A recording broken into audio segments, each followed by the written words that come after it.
Ayan mga idol, enjoy na enjoy ang ating kaibigan. Ayan o.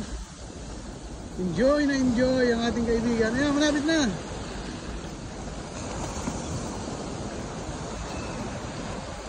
Ayan na. Wala na. Oh no. Di biglang kaya.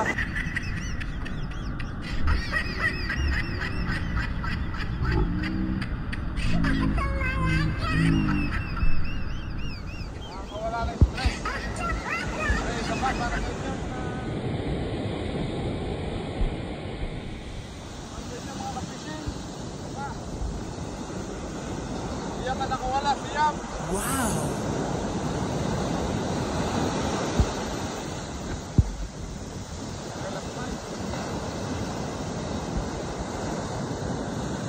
Ayan mga idol, namumroblema kami. Namumroblema kami ngayon. Paano kami para makaka-uwi? Eh, walang dala-lalagyan. Sabi sa'yo pare, nagtatayong sako eh. Magdala sa ako, yan. Ang problema natin ngayon pagdadala. Doon pa yung sa ibabaw kami ng ano, sa ibabaw po kami ng bundok pupunta.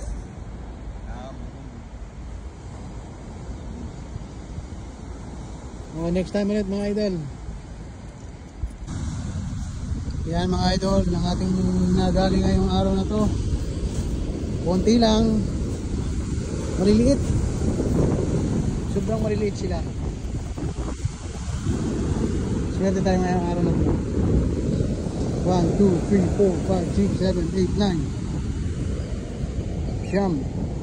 Ang nakawala siguro mga 15. Ayun ho, namara ka ng isda. Isang sako. Isang sakong bitbait. Ayun. Happy?